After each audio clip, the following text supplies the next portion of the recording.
Just Vox. Welcome back to another super video, Just Vox review fans. Just in case you're watching for the first time, smash that subscribe button and turn on the bell notification icon. The fourth episode is set in the aftermath of the tragic loss of land and resources by Nelly Davenport as Toy takes a tough decision. But before we dive into today's video, note that it contains spoilers, so get ready to air your opinions after watching this video. After the devastating ending of the third episode, which saw Nelly Davenport's farmhouse turn into ashes, the fourth episode shatters her dream as she seems to have underestimated the power Douglas Strickland holds in the courthouses. Even, Toy has left Davenport, making her completely alone at the worst time of her life. Warrior Season 3 Episode 4 brings out a halt on the journey of Nelly Davenport for now, but it is far from being over. Previous episodes already hinted at it, but this episode established Douglas Strickland as the new big bad villain who is trying to attain power in almost every sector, starting with the railroad he is constructing that will pass through the Davenport's farmhouse. The main highlights of the episode were the police and Secret Service raid on Hopway territory and the beginning of the romance between Sam and Yan Mai. But before we go further into them, let me go back to the third episode when Sam met her sister Mai Ling, as the scene between them hints that there is something bigger cooking this season. The fourth episode, titled In Chinatown, No One Thinks About Forever, didn't lack action, and neither does the story as it moves forward in such a way that there is a possibility that we might see the Hopway and the Long Zi fighting together instead of against each other. What impressed me the most were not only the action scenes, but also the series of possibilities that it created, which hints that story can be expanded much further.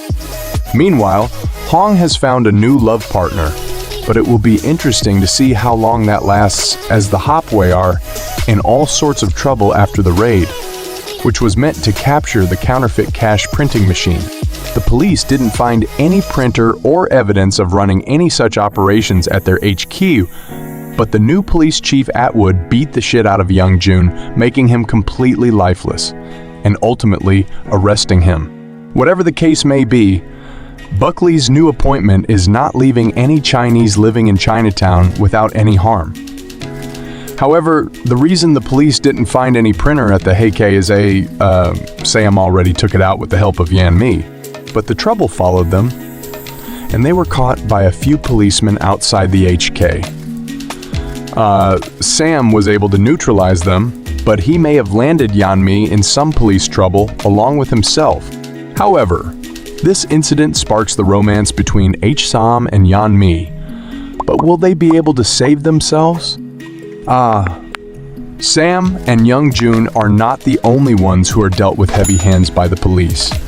But Mai Ling, who was doing the political maneuvering for Buckley, also landed herself in a police trouble she would have never expected. At the end of the episode, both the leaders of the opposite Tongs are in jail. But how exactly did these two Tongs leaders get arrested? Mai Ling is a dangerously intelligent, resourceful, and ambitious woman. With Hopway in decline since Young Jun has taken over, Long Zi has become the most powerful Tong in Chinatown. But even someone like her can make a mistake, especially while dealing with people she doesn't know. In this episode, Mai Ling and Eliza Pendleton's husband come to an agreement that the latter will help the former expand her business beyond Chinatown. But Elijah later sees Mai Ling in what appears to be a comprising situation and presumes the other woman initiated it. She later calls the police and has Mai Ling arrested for solicitation. Strickland has found a new opportunity in Leary. Buckley's still playing a dangerous game with Atwood as police chief. And finally, Mosley and Lee have found evidence and witnesses who might bring them directly to what they are looking for. The episode is no less than the previous episodes of this season. With new relationships and changing power dynamics, Episode 3 brings out a freshness meant to broaden the story.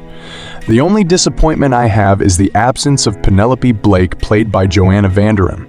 Her story arc was one of the best in the first 2 seasons, and I was expecting a lot more from her character after the ending of Season 2.